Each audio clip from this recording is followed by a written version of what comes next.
What's up, guys? Welcome to Daily Dose of Reddit. This is your host that just got a new Hawaiian shirt. That's such a stupid gimmick to have. Zach, and today's subreddit is r/IDontWorkHereLady. I swear it's not a gimmick. I just genuinely really like Hawaiian shirts because they're just very representative of the type of person I am.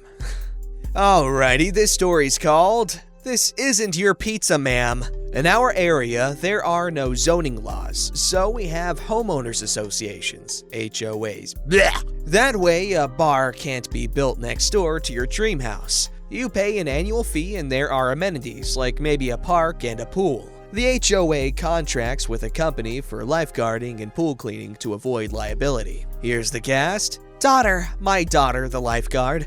Lifeguard, any other lifeguards working that day. Karen, she's lived here forever and getting you fired. Karen's hubby. Junior, Karen's 4-year-old son and innocent family. I don't know how to do a voice for an entire family collectively. Setting. It's a beautiful summer morning in Pool Wonderland. Children are laughing and splashing, and several lifeguards, including my daughter, sitting on her throne of peace and tranquility. Pool Wonderland has some new rules this summer. 1. No going down the water slide with a child in your lap. 2. No non-swimwear in the pool. If you happen to require a head covering of any kind, it must be swimwear material. This is an important detail for later. Scene 1. Hobby, take Junior down the water slide. Sure thing. Lifeguard atop the slide. Sorry, no children riding in your lap. We do apologize. It's a new rule this year. Hey, no problem. Junior is disappointed, but not an unruly little thing. What the heck? That's rude. He begins to cry as I assume this tone signals to Junior that once again, Mommy is gonna lose it. It's no big deal. Karen, now addressing my daughter. Why can't my son go down the water slide with his dad? My daughter explains the rules and Karen doesn't like it, but complies in a huff. Scene 2. Innocent family shows up and orders pizza. They have a small family birthday party which was scheduled in advance with tables reserved. Many of the women are wearing what I understand to be Muslim swimwear, appropriate fabric for the pool and covers much of the body, including a hijab. Please don't jump on me if anything I said was ignorant or incorrect about the religion or the names I used.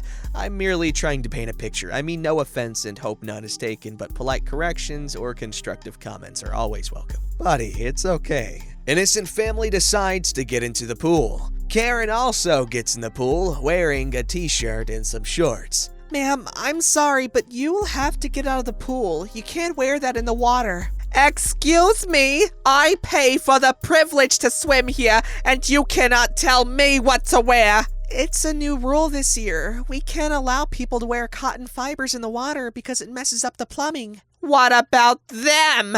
She says disgustedly, referring to the ladies in the innocent family. If I have to get out, so do they. Daughter, now realizing she's dealing with a racist. Ma'am, they're wearing swimwear. You are not. We'll see about that. At this point, Karen is now being told by the lifeguard supervisor on duty the same thing. Nice try, Karen. Scene 3. Pizza arrives. There are 4 and drinks and breadsticks. Karen gets up and takes the pizza, which was paid for already, I imagine, as no money changed hands. Not even for a tip. Octo-4% asterisk! Karen juggles all this to her table and sticks her legs in the water on the side of the pool. Another pizza arrives and the innocent family is approached by a lifeguard as they were expecting delivery. Innocent family says no, that isn't ours. We ordered 4 pizzas and drinks and breadsticks from not that pizza place. My daughter looks around and sees 4 pizzas and drinks and breadsticks on Karen's table.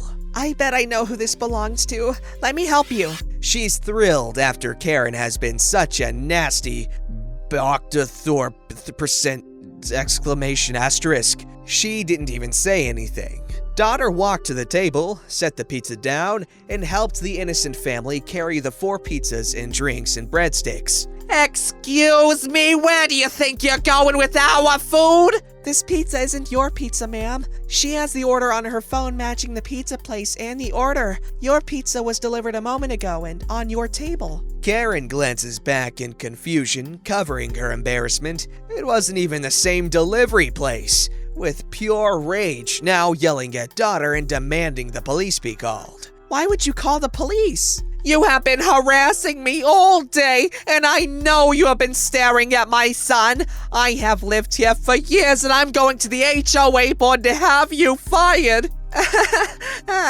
Daughter turns and walks back to her stand. My daughter has had bad anxiety for years. She's perfected a stone wall exterior where you think she doesn't care, but she will cry later because, she's human. Karen's trailing behind and yelling expletives now. Karen proceeds to use her phone camera to video my daughter, hoping to catch her doing what? I don't even know. She's literally paid to watch and scan patrons of the pool. That's most of your damn job as a lifeguard. By the end of the day, the police have been called because Karen insisted the staff was out of line.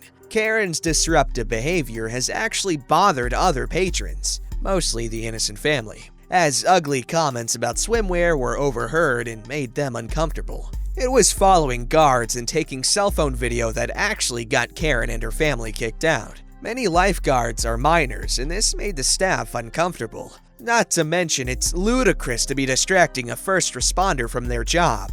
Karen did not return to the pool for the remainder of the summer, not because she was banned. Hopefully she went home and looked in the mirror and was too embarrassed by her behavior. Karen, you can do better, okay? You know what you should do? Go back there and apologize. It's not that hard. And given how the family handled the situation, and because I know my Muslim peeps, they'd probably forgive you and be okay with it. But of course, a Karen is a Karen and most likely will always want to be a Karen. Because you know what? They don't be caring all that much. Also, we gotta appreciate how lightly OP was treading with the whole thing, but you're not gonna offend anybody by getting the name of the burkini wrong. This story's called, I'm Not in the Military, Shove Off! This was years ago. My husband was in the Army on his second enlistment, 5 or 6 years total at this point. He'd already been through a couple of deployments by this point. We were at a new base overseas, and I'd gotten a job at the after-school care facility on post. Well, his unit was getting ready to deploy for 6 months, so they were in the thick of all that. The chaplain was having a pre-deployment meeting for all the spouses to talk about the changes to expect while our spouses were deployed. From practical issues to emotional stuff to disruptions in routine. Bear in mind, this was back when, if you were really lucky, you maybe got a 10-minute call from your spouse once a month. Maybe an email as well. Letters were still more common than anything. Now, both my husband and I are pretty easygoing. And we'd both been through a couple of deployments, so I already knew the drill, what to expect, how to manage, etc. So I decided not to bother with the meeting. Now, don't get me wrong, this is a fantastic resource for spouses, and they would do a post-deployment one as well to help everyone transition back to normal life with their spouses, but I didn't feel the need to attend. Couple days later, my husband shows up at my workplace and tells me he's been ordered by his lieutenant to bring me to the spouse meeting. This was a second lieutenant who is fresh out of OCS, was not prior enlisted, and my husband had socks older than this guy's term of military service. For those who don't know, a second lieutenant is the lowest ranked officer. They're the noobs, and it's very common for them to think they know it all and act accordingly. This guy was one of those. I was highly peeved, but not for one moment did I blame my husband. I could tell he was annoyed as well, and I knew that since it was a direct order, that he had to obey it. I thought for a minute and asked him to hang on a minute so I could talk to my boss. Now, school was set to let out soon, and they needed me there because of adult-child ratio requirements. But I explained the situation to my boss and told her I'd be back as soon as possible. She understood the situation and said she'd fill in for me till I could get back. She was cool that way, and everyone on base, if they weren't military, was the spouse of one, due to being on an overseas base. So they all knew and understood when stuff like this came up. Very rarely you'd get the random GS employee on post, but that was highly unusual. So I left with my husband, but instead of going to the chaplain's meeting, I told him to take me to his building where the second lieutenant was. He knew what I was up to and happily complied. Arrived at the lieutenant's office, knocked and went in while my husband stood in the hall. Asked him why he had ordered my husband to fetch me from my job that I was needed at. He rather pompously mansplained to me that this was a required function and that I needed to attend. Oh, I let him have it. I didn't raise my voice much, but I informed him in no uncertain terms that he had no authority whatsoever to order me to do anything.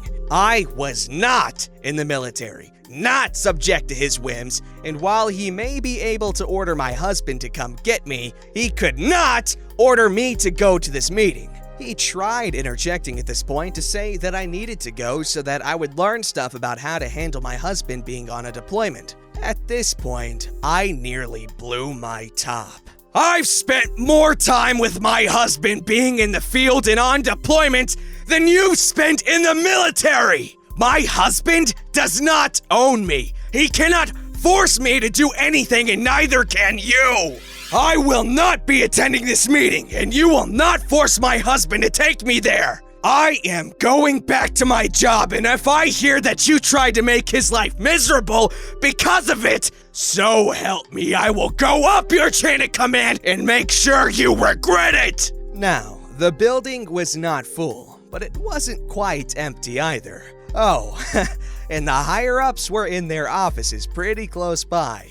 They were also super cool cats. My husband might have been enlisted, but they respected the work he did, and he respected them. And this lieutenant had been getting on their nerves as well. So yeah, they absolutely could hear what was going on, and I'm sure they enjoyed it. By the end of my tirade, the second lieutenant was nearly falling over himself to apologize. Sorry, ma'am. I apologize, ma'am.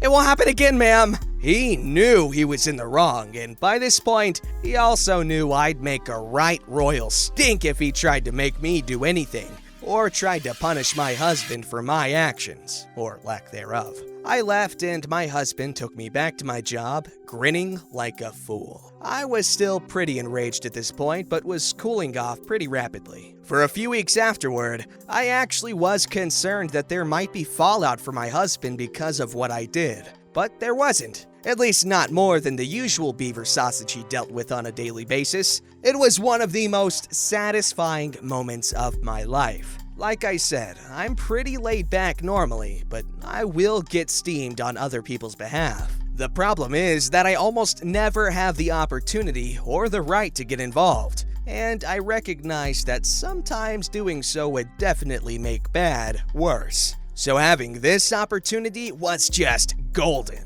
Wow, well, she definitely tore that guy a new one.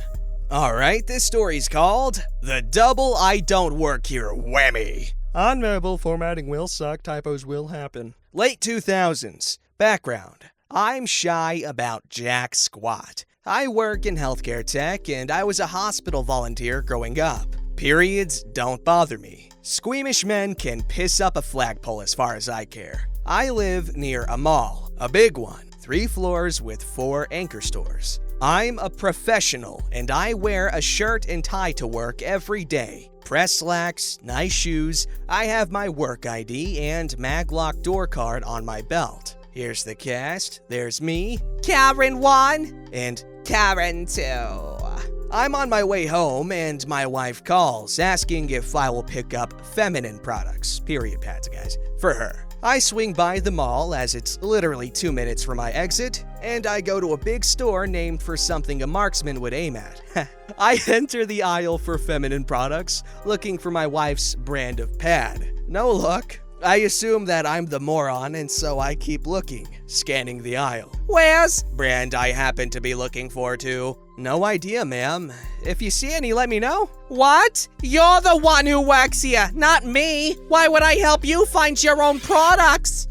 No, ma'am. I don't work here. I'm looking for pad brand for my wife. I can see you're a manager. You even have a tag. Now help me find Brand of pad. I don't work here. I work for company I really work for. This is my ID and door badge. Wanna see? I pull it off my belt and show her. The logo is red, but it looks nothing like the store named after a block of hay that an archer would shoot at. Karen 1 proceeds to huff and move on. So do I. This store really missed the mark. Come on. I move on down the mall to the grocery store that anchors the other end. Yes, this mall is big enough to have a full grocery store and a department store that also sells groceries. I go looking for pad brand. Enter Karen 2. The store did have the pads I needed to get, but I hadn't picked up the pads yet, so my hands were empty. To save space, the conversation was almost identical, except that she wasn't looking for the same pad brand. She wanted to know where something else was, and she didn't huff and leave. She went full Karen before the badge was shown. Well, what are you doing in the feminine products aisle if you aren't a manager? My wife needs... That's a likely story. Show me your badge there. Here you go. Karen 2 doesn't register the completely different logo. This store is not red-themed. She just wants my name. I'm going to call General Manager. My husband knows him because he used to work here, and I'm gonna have you fired. Okay, but when you do that, tell him I quit. You're a $, ampersand, octothorpe setting, ampersand, octothorpe, $, Do you know that? Lazy. And so it went. The woman practically spitting on me as she spat expletives. I, having had it, and having picked up the pads by now because I'm not stopping for some batty Karen, head to the only express checkout lane with an employee working. Karen 2 follows. Karen 2 cuts ahead of me. Karen 2 assails the poor checkout clerk. This man has been accosting me. How dare you have such a horrible manager? I'm gonna have him fired. Would you call security? This Euro Octothorpe ampersand $ has been accosting me and I'm about to lose it. Karen 2 screeched. Literally screeched. There is nothing more powerful than delivering the worst curse word possible in a matter-of-fact voice to somebody who has already lost their cool 10 miles back and is now in full Karen mode. The how dare yous were almost as prevalent as the purse clutching. Manager comes over. Karen 2 gets the truth from the horse's mouth. Being Karen, she then proceeds to huff and say that the general manager will hear about how badly she's being treated and so forth. I decline to press charges because honestly, I don't want to spend any more days talking to lawyers or cops than I have to for my job. Twice in one day in one mall. Because I'm not afraid to buy period pads, tampons, or any other product my wife needs. Wow, a double whammy! I was thinking the second one was gonna be more tame, because usually these twofers, they have one that is crazy, the other one's just, whoopsies. But no, it got progressively worse. Well, he got out alive, and his wife got her, stuff. Don't forget to like, subscribe, and hit that bell to never miss an episode.